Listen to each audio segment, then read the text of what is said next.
Welcome to the deep dive. Think for a moment about all the digital identities you manage every day.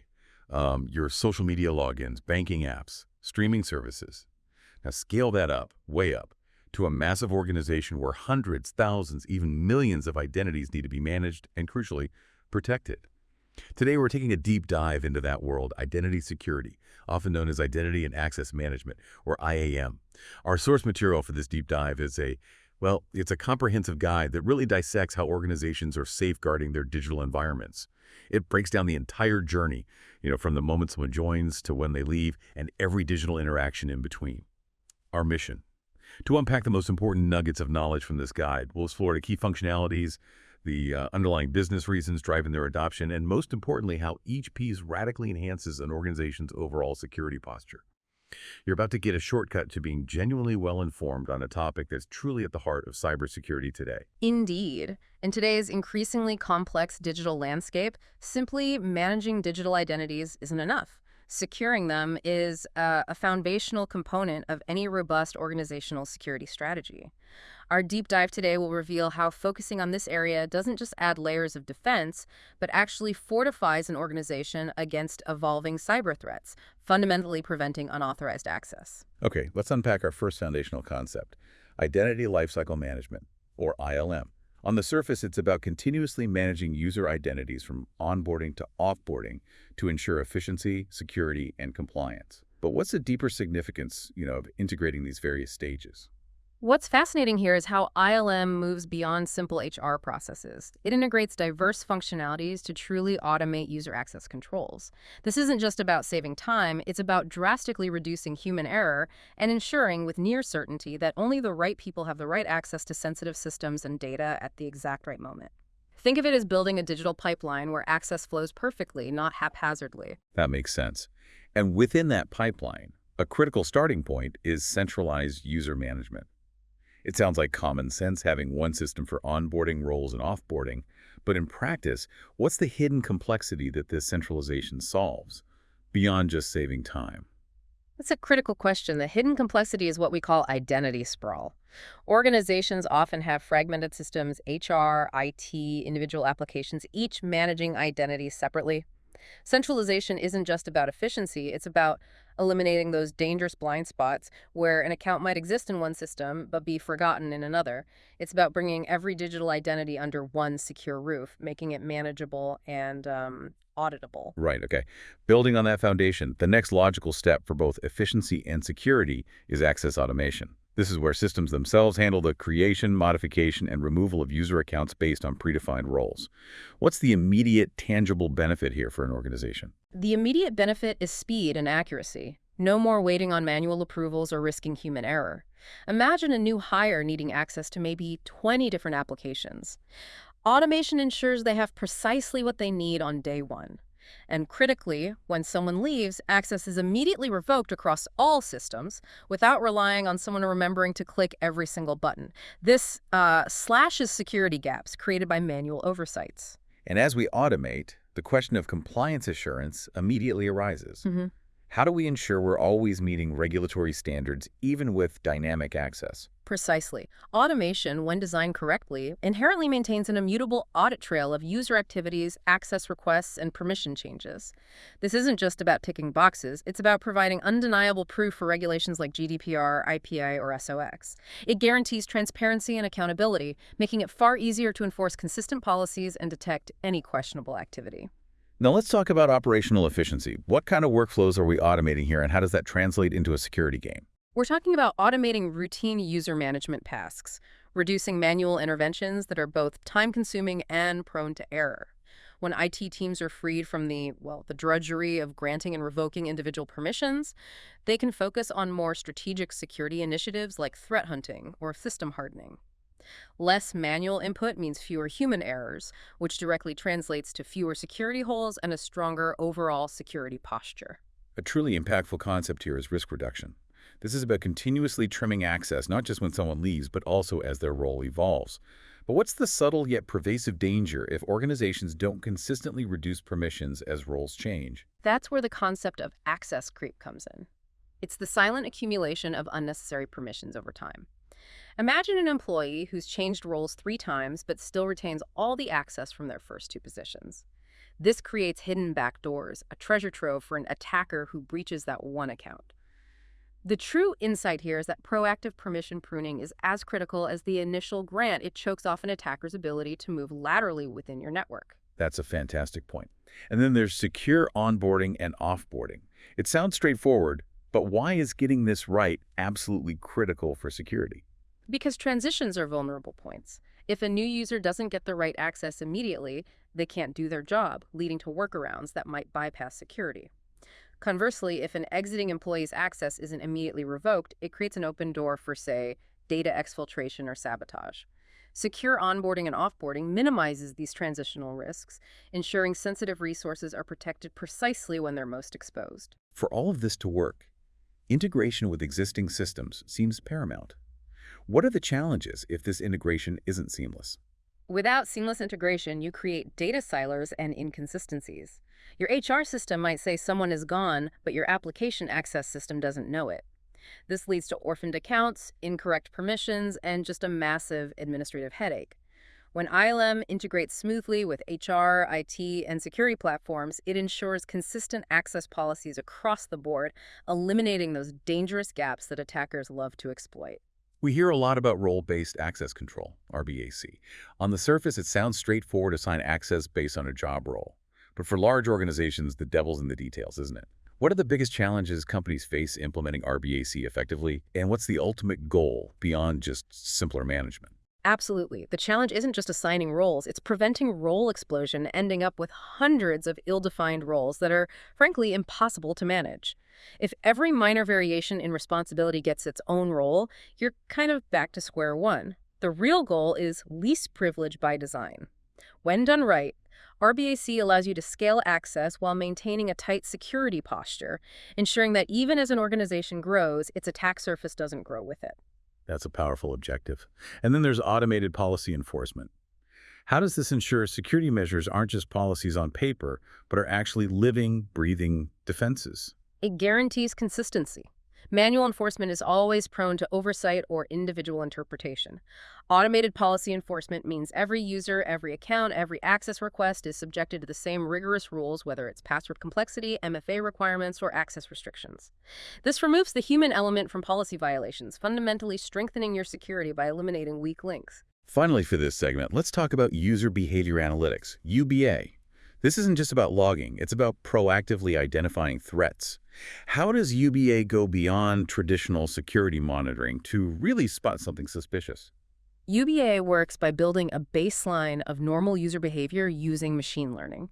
It learns your typical login times, the resources you access, your geographical locations. So if your account suddenly tries to access the CFO's salary data at 3 a.m. from an unfamiliar country, that's a deviation. It's like having an AI detective constantly watching, recognizing not just what happened, but who would normally do it, and then flagging the unusual. It allows for rapid intervention before a compromise escalates. Okay, here's where it gets really interesting. Discovery. This isn't just about finding people. It's about mapping all digital identities across an organization, including machines and applications, and identifying their associated risks. What are we trying to find that we don't already know? Exactly. The discovery of identities and their associated risks is absolutely key to fortifying an organization's defenses. We're looking for what we don't know.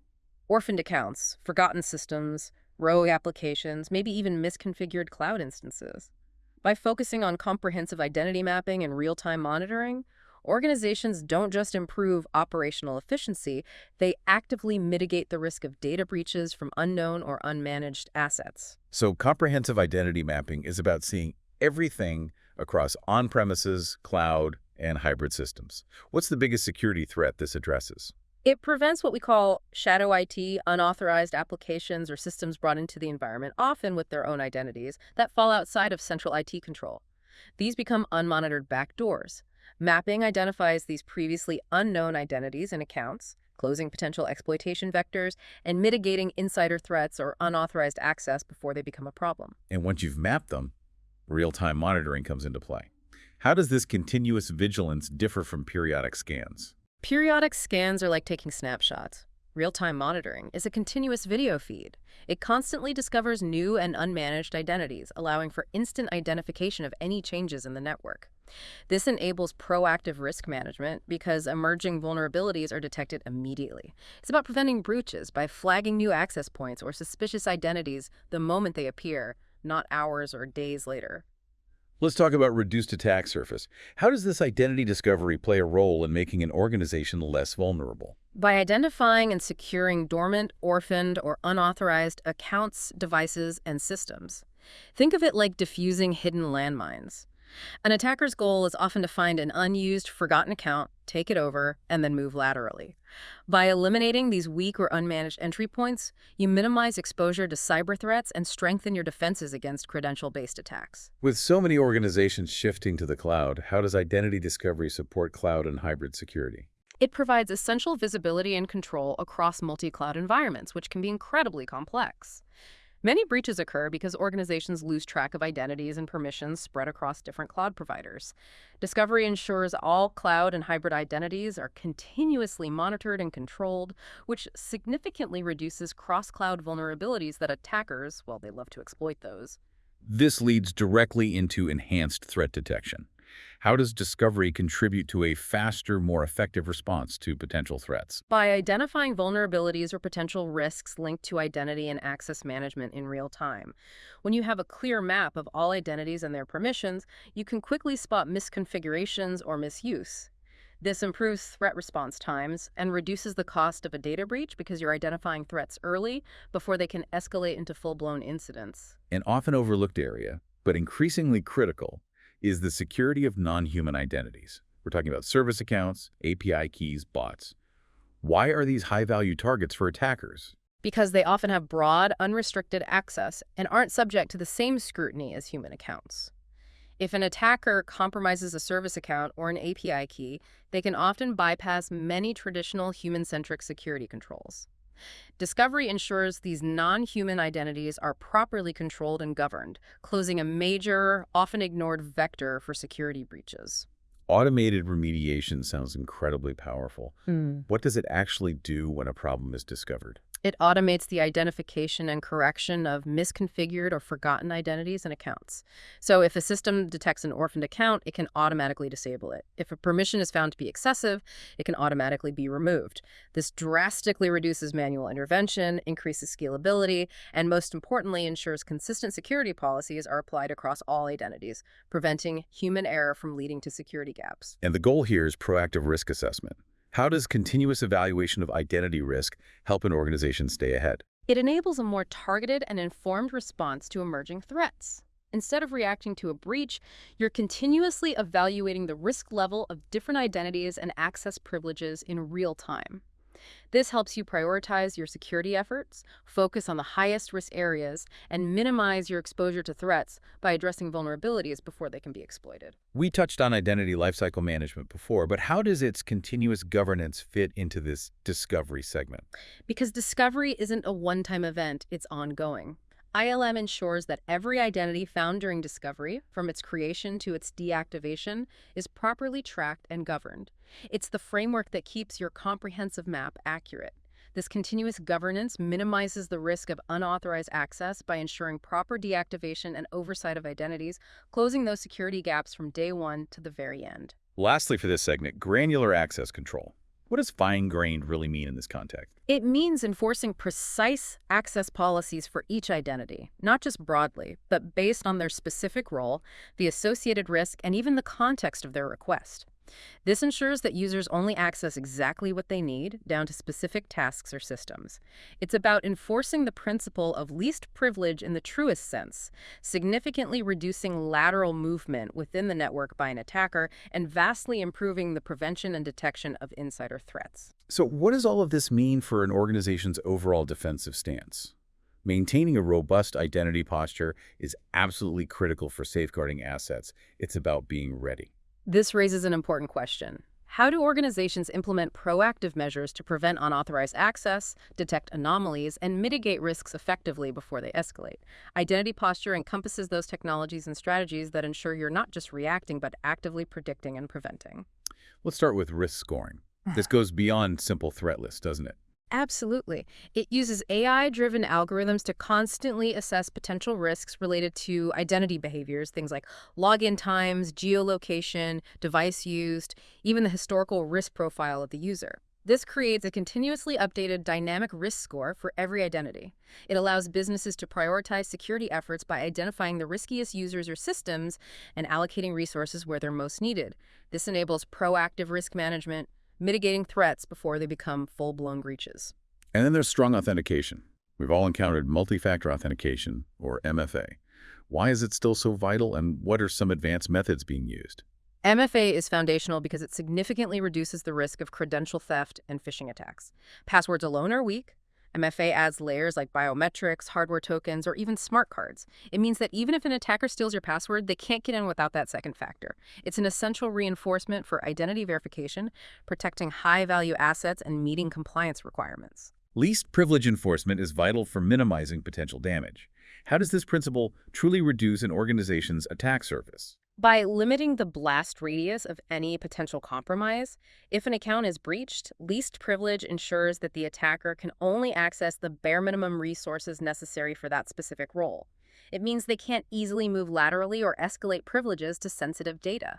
It actively chokes off opportunities for malicious actors to exploit excessive permissions, making it much harder for them to achieve their objectives. How does anomaly detection work beyond just flagging unusual login attempts? What makes it so effective? It's about building a behavioral profile. Anomaly detection monitors user activity and system behavior using machine learning to detect patterns that deviate from established norms. So it's not just a login from an unusual location, it's a login from an unusual location combined with access to sensitive data that user has never touched before. This helps prevent attacks like credential stuffing, brute force attacks, and insider threats by identifying these subtle behavioral shifts that indicate compromise. And behavioral analytics takes that a step further, doesn't it? Yes, behavioral analytics is the engine behind anomaly detection. It analyzes historical access patterns and usage behaviors to build a comprehensive model of normal. When deviations occur, it flags them. This capability enables organizations to spot those subtle signs of unauthorized access or account compromise, the faint whispers of a breach in progress, allowing for immediate mitigation before they lead to significant data loss. Finally, automated risk mitigation. What's the impact of the system actually taking action automatically when a risk is detected? It closes the window of opportunity for attackers significantly. Instead of relying on a human security analyst to review an alert, investigate, and then manually block an account, automated mitigation instantly triggers actions like blocking access or enforcing additional verification when risks are detected. This reduces the burden on security teams, speeds up incident response, minimizes human error, and ensures swift, decisive action, neutralizing threats almost instantly. So if posture is about being ready, governance and audit are about making sure everything is running by the book and is fully traceable. It's the critical oversight layer. That's right. Governance ensures access is granted and managed according to established policies, preventing misuse. Auditing provides the necessary oversight to verify compliance, track identity usage, and ensure accountability across all users and systems. Together, they form the watchdogs that ensure your security posture isn't just strong today, but stays strong and compliant over time. Let's dive into automated access reviews. What's the main pain point this solves for security teams? The sheer manual effort and risk of access creep. Manually reviewing every user's access rights periodically is a monumental task prone to human error. Automation ensures these reviews happen consistently, efficiently, and thoroughly. It minimizes the accumulation of unnecessary permissions, ensuring that access remains appropriate and compliant, thereby drastically reducing the risk of unauthorized access. And how do detailed reporting capabilities benefit an organization beyond just looking good for auditors? They provide real-time, granular insights into user activities, access requests, and policy violations. This isn't just for compliance, it's about operational intelligence. Security teams can make faster, more informed decisions, perform more efficient audits, and assess risks in real time. It enhances visibility into suspicious or non-compliant activity, which means potential security breaches can be detected and addressed much earlier. What makes logs truly audit-ready? It sounds like a technical detail, but it's crucial, isn't it? It is. Audit-ready means all identity and access-related activities are logged in an immutable manner, meaning they can't be altered or deleted. This ensures data integrity and availability, which is non-negotiable for forensic investigations and regulatory compliance. It strengthens an organization's ability to track and investigate security incidents, providing undeniable accountability and traceability of user actions. Regulatory compliance is always a major concern for organizations. How do these governance tools specifically help with that burden? By providing built-in reporting and monitoring tools tailored to industry regulations like GDPR, HIPAA, or SOX, instead of scrambling to pull data for an audit, the system can automatically generate the required reports. This dramatically reduces the risk of regulatory fines and penalties, ensures ongoing compliance with data protection laws, and ultimately maintains customer and partner trust. And when it comes to policy enforcement, how does strong governance ensure that these policies are consistently applied? It guarantees alignment. Governance ensures that access controls are consistently in line with organizational policies and broader industry compliance frameworks. It's the mechanism that enforces the principle of least privilege across the board, ensuring users only have access to necessary resources. This actively reduces your attack surface and helps achieve both operational efficiency and regulatory compliance simultaneously. I can imagine this significantly leads to a reduced manual workload. What's the strategic impact of freeing up security teams from these routine tasks? It's transformative. By automating routine governance tasks like access reviews, policy enforcement, and reporting, valuable security resources are freed up. This allows highly skilled teams to focus on more strategic initiatives: threat hunting, developing new security strategies, or responding to complex incidents. It minimizes human errors in access management, leading to fewer security vulnerabilities and misconfigurations. How does end-to-end visibility across all systems help improve security? It gives you a complete picture. Instead of disparate views, you get a comprehensive, real-time oversight of all user activities and access permissions. This enhances operational oversight, ensuring anomalies or compliance issues are quickly identified and addressed. It dramatically improves your ability to identify security risks and threats because security teams have a holistic view of access patterns, reducing the likelihood of undetected breaches. Access control alignment sounds important for business agility. How does it balance security with the need for organizations to adapt quickly? It's about building a security model that's flexible, not rigid. It ensures that access control mechanisms continuously align with changing business needs and security policies.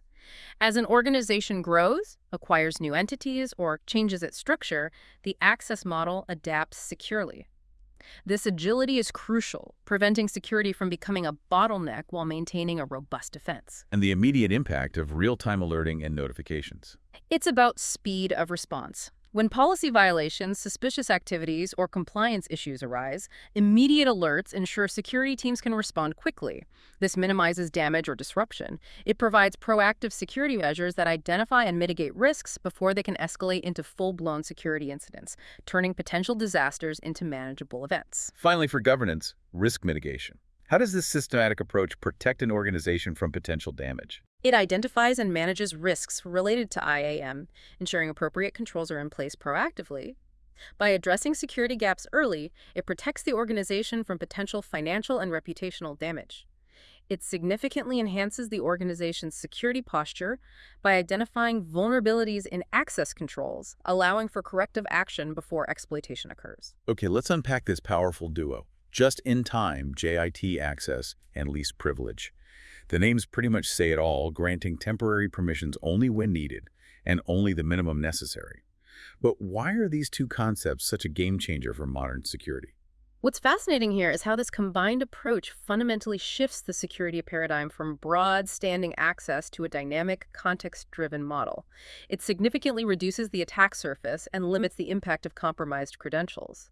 This isn't just a technical improvement, it makes security a true strategic asset, enabling agility without sacrificing protection. Let's start with dynamic access control. How does granting temporary access based on contextual needs reduce vulnerability? It drastically limits the window of opportunity for an attacker. Instead of an account having standing access 24/7, it only has elevated permissions for a specific task and duration. Once that task is complete, the access is automatically revoked. This means that even if an account is compromised, the attacker only has a very narrow window to exploit those elevated privileges, making unauthorized access far more difficult. And then there's minimized privileges. How does enforcing this principle actively reduce the attack surface? by ensuring every user and system has only the access required to perform their duties, nothing more. This cuts off unnecessary or excessive access rights, which are prime targets for exploitation.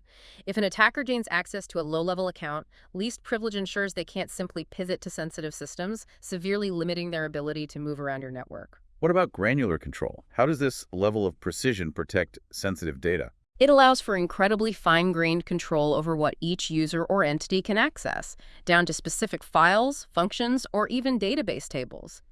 This means you can prevent unauthorized access to sensitive systems or data by ensuring users only access exactly what they need, eliminating accidental exposure or deliberate misuse through over-provisioning.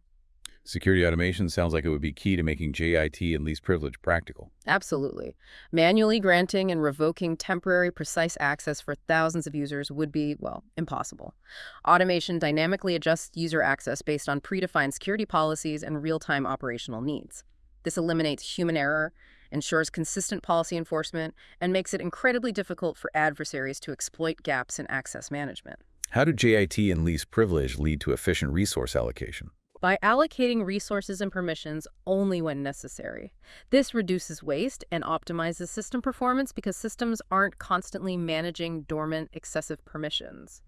From a security standpoint, it minimizes over-provisioning, making it much harder for malicious actors to gain unauthorized access simply because there are fewer avenues to explore. And a major concern for any organization is reduced insider threats. How do these principles specifically address that? By strictly limiting access to sensitive resources and systems, minimizing the potential for internal misuse. If an insider with malicious intent, or an unwitting one who makes a mistake, has only the minimum necessary access, the damage they can inflict is severely constrained. It significantly decreases the risk of internal actors leveraging excessive permissions to breach security protocols. Context-based access really elevates the intelligence of these systems, doesn't it? Yes, it adds another layer of dynamic defense. It leverages contextual factors like a user's location, the type of device they're using, or their current risk level to dynamically grant or revoke access. So if an administrator usually logs in from HQ but suddenly tries to access critical systems from an unknown IP address in a high-risk country, the system can automatically require additional verification or deny access. It's about preventing unauthorized access under suspicious conditions. How do JIT and least privilege lead to improved compliance? By inherently aligning with stringent industry regulations like GDPR and HIPAA, which demand precise access controls and detailed audit trails. By enforcing these principles, organizations can demonstrate that access is tightly managed and continually audited, avoiding hefty fines and proving due diligence. And cost efficiency. How do these advanced security measures save money? By reducing the overhead of managing and auditing excessive user access rights. Fewer unnecessary permissions mean less to manage, less to monitor, and less to audit. It also prevents the costly fallout from breaches that often stem from overprivileged accounts. Scalable security is crucial for growing businesses. How do JIT and least privilege allow organizations to scale securely? They provide a flexible and adaptive access control framework. As a business expands, adds new users, or integrates new systems, security can scale without becoming a bottleneck. It ensures that your security posture remains robust and manageable, preventing the overprivileging that often accompanies rapid growth. And what about agility in operations? This adaptability is key. Businesses can remain agile by quickly granting and revoking access in response to changing operational requirements or project needs. Access can be adjusted in real time, preventing unnecessary bottlenecks while maintaining an ironclad security stance. I imagine this leads to increased trust with partners and clients. Absolutely.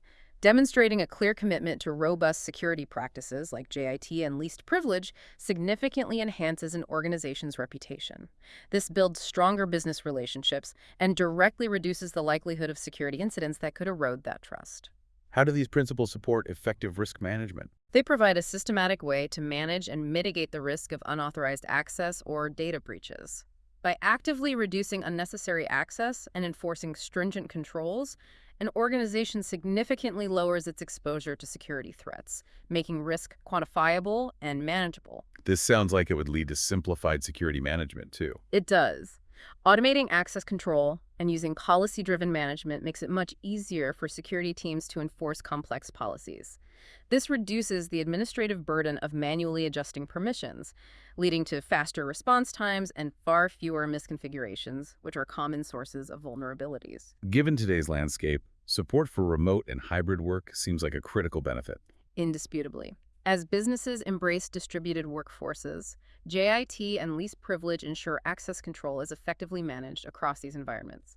It allows the organization to securely grant remote access without increasing vulnerability, protecting against unauthorized access, regardless of where the user is located. And what about faster incident response? When access is dynamically adjusted based on real-time analysis, organizations can respond far more quickly to incidents or potential breaches. This dramatically reduces the time to detect and mitigate threats, ensuring that only authorized personnel have access, thereby minimizing the window of opportunity for attackers to exploit privileges. Finally, this all boils down to data protection, doesn't it? Ultimately, yes. Protecting sensitive and critical data is paramount to an organization's success. By granting access only when absolutely necessary and to the least amount of data required for a task, JIT and least privilege greatly minimize the risk of data breaches or leaks, safeguarding an organization's most valuable assets. Now we turn our attention to protected identities. These are the high-value targets, like high-level executives or IT administrators, due to their elevated access. What makes securing these identities so uniquely crucial? Indeed. Securing these identities isn't just important, it's absolutely crucial for maintaining overall organizational security because their compromise can have disproportionate, even catastrophic impacts. They are the keys to the kingdom, and protecting them requires a specialized, fortified approach. So this brings us to privileged access management, PM. How does PAM function as a specialized shield for these critical accounts? PM secures access to these high-privilege accounts, ensuring only authorized personnel can access sensitive systems. It acts like a vault for these credentials, allowing users to perform their tasks without ever directly knowing or handling the passwords for highly sensitive systems.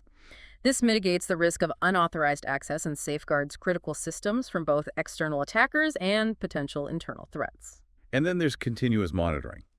How does this ongoing surveillance specifically protect privileged accounts? It provides real-time surveillance of privileged account activity. Any deviation from normal behavior, an administrator logging in at an unusual hour, or accessing a system they don't typically manage, is detected instantly. This supports proactive security by catching issues before they escalate, minimizing downtime or damage, because sensitive identities are constantly monitored for any irregularities. Session recording sounds incredibly important for accountability. What kind of forensic record does it provide? It captures every single interaction within privileged sessions. Think of it as a security camera recording every keystroke, every command, every file accessed.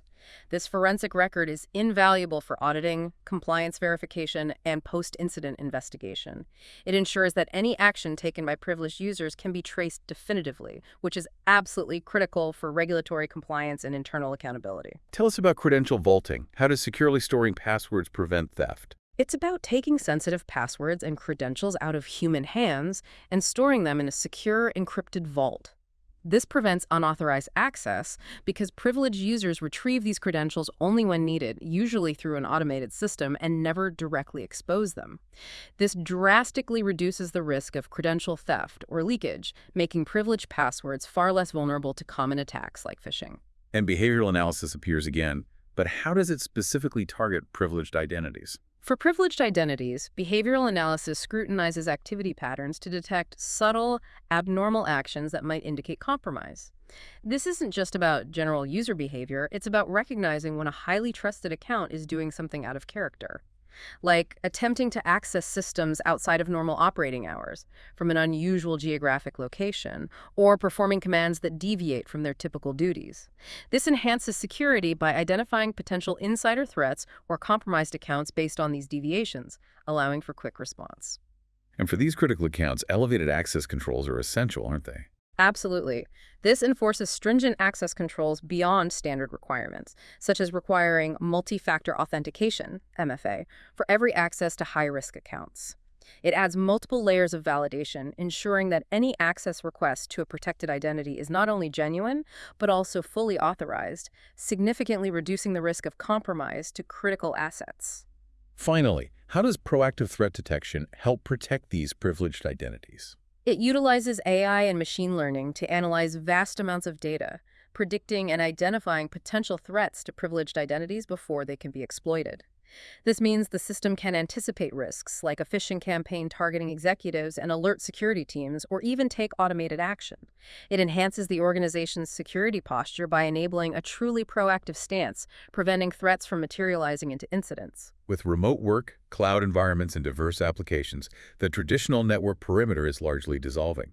So how do organizations ensure secure access for authenticated and authorized identities when users and devices are everywhere? This raises an important question. How do you maintain robust security when the traditional castle and moat model no longer applies? Zero trust models are increasingly essential precisely because they assume no inherent trust, regardless of location. Every access request from any user or device is treated as potentially malicious until verified. Let's start with zero trust security then. What's the biggest mindset shift organizations need to make to truly embrace it, and what's often overlooked? That's a fantastic point because zero trust isn't just a technology, it's a philosophy. The biggest mindset shift is moving from trust but verify to never trust, always verify. What's often overlooked is that it requires deep organizational buy-in beyond IT. It's not just about firewalls and MFA. It's about constant vigilance for every single interaction, whether internal or external. It ensures robust protection against unauthorized access and internal threats, providing a flexible security model adaptable to any cloud or hybrid environment. For the user, single sign-on SSO integration seems like a huge convenience. How does it also boost security? It's a win-win. For users, it simplifies experience and reduces password fatigue, meaning they don't have to remember dozens of complex passwords, which often leads to poor password hygiene. For security, it centralizes authentication management, which reduces the number of credentials users need to remember and therefore decreases the risk of password-related breaches. It also vastly improves access control and auditability from a single point. In multi-factor authentication, MFA, comes up again. Why is it still so critically important for secure access? Because it significantly reduces the impact of compromised passwords and phishing attacks. Even if an attacker steals your primary credential, they still need that second factor, something you have or are, to gain access. It's an essential additional layer of protection, particularly for sensitive systems, that meets most industry standards for strong authentication. What about VPN-less access? It sounds contradictory to security to ditch the VPN. It's not contradictory. It's an evolution. Traditional VPNs can create a wide attack surface by granting broad network access once connected. VPN-less access uses secure web access protocols to grant remote users granular access to specific company resources rather than the entire network. This streamlines access for remote workers, eliminates VPN bottlenecks, and critically minimizes the attack vectors typically associated with legacy VPN setups, securing a distributed workforce more effectively. Context-aware, authentication sounds incredibly sophisticated. How does it dynamically adjust security requirements? It's about intelligent decision-making in real time. This system adjusts access levels based on contextual information like the user's location, their device type, or even their historical behavior patterns. If a user tries to access sensitive data from an unfamiliar device or a suspicious network, the system can dynamically prompt for additional authentication or even block access. It adds dynamic real-time decision-making to the security model, enhancing fraud detection and prevention by adapting to different risk levels. And finally, granular access control. We touched on it before, but in the context of secure access, why is it so vital? Because it enforces truly fine-tuned access controls based on specific user roles, responsibilities, or even individual activities, restricting access to sensitive data on a strict need-to-know basis. It helps maintain data integrity and confidentiality by ensuring employees only access necessary resources. This prevents over-permissioning, significantly reduces the attack surface within an organization, and vastly improves monitoring and auditing capabilities for all access attempts. Thinking about all these complex systems and the sheer volume of data, how do organizations actually make sense of it all and stay ahead of threats? That's where AI and analytics come in as the brains behind the brawn. You've hit on the core challenge. AI and analytics don't just process data. They enhance identity security by continuously monitoring behaviors, detecting anomalies, and predicting risks. This proactive defense mechanism allows organizations to truly stay ahead of threats in real time, shifting from reactive damage control to predictive prevention. Let's look at behavioral monitoring. How does it go beyond simple rule-based detection? It continuously tracks and analyzes users' normal identity and access behaviors to establish a baseline of what's normal for each individual. It then identifies potential threats by catching subtle deviations from that baseline. So it's not just someone logged in after hours, it's this person never logs in after hours and is suddenly trying to access sensitive files. This allows for the detection of early signs of compromised accounts or insider threats, enabling swift intervention and reducing the risk of breaches before they fully materialize. And anomaly detection then uses that baseline, doesn't it? Exactly. Anomaly detection uses machine learning to analyze access patterns and instantly flag behaviors that deviate from those established norms, things like access from unusual locations or devices, or accessing data they typically wouldn't. This dramatically reduces the likelihood of missed security incidents by quickly identifying suspicious activities, and most importantly, increases an organization's ability to prevent security breaches before they occur. Predictive risk management sounds truly forward-looking. How does it work to anticipate threats? Machine learning algorithms analyze historical data to identify patterns and predict potential future risks. It's about foresight. For instance, it can anticipate which accounts are most likely to be targeted next based on external threat intelligence or internal behavioral shifts. This empowers organizations to anticipate and mitigate threats before they develop into full-scale breaches, significantly improving their overall risk posture by allowing them to act proactively. When a risk is detected, automated response takes over. What's the impact of the system actually taking action automatically? It neutralizes threats at machine speed. Automated response means threat mitigation actions like locking compromised accounts or enforcing multi-factor authentication are triggered instantly once a risk is detected. This streamlines security operations, drastically reduces manual intervention, and speeds up response time. It minimizes the window of vulnerability between detection and remediation, making it incredibly difficult for attackers to gain a foothold. And this all contributes to real-time threat detection. What's the biggest benefit of this immediacy? It ensures organizations are aware of threats the moment they emerge. Monitoring user activity in real time and analyzing actions for high-risk behaviors means you can take immediate action to prevent harm. It significantly reduces the impact of potential security breaches by addressing risks instantly, ensuring constant vigilance against evolving threats. How do these AI and analytics tools contribute to overall operational efficiency for security teams? They automate routine monitoring and response processes, freeing up highly skilled security teams from mundane tasks. This means they can focus on more strategic issues like complex investigations or architectural improvements. It increases resource efficiency, allowing organizations to handle a higher volume of security events with fewer personnel, ultimately improving security effectiveness and reducing analyst burnout. And the idea of continuous learning for the AI means these systems aren't static, right? Precisely. The AI models and algorithms are designed to learn from new data constantly. This improves their ability to identify emerging attack vectors, recognize new threat patterns, and refine their threat detection accuracy over time. It ensures the security system evolves and adapts to new unknown threats, providing dynamic, long-term protection against sophisticated attacks. This wealth of information must also lead to data-driven decision-making. Absolutely. The analytics provides security teams with actionable insights, not just raw data, but intelligence that helps them prioritize their security efforts. Organizations can make informed decisions based on historical data and real-time trends, optimizing resource allocation and response strategies. It increases the precision of security operations, reducing false positives, and ensuring critical threats are identified and addressed promptly. And how do AI and analytics support scalability as an organization grows? They are designed to scale. These solutions can accommodate the rapidly growing volume of data, identities, and devices within an organization without compromising performance.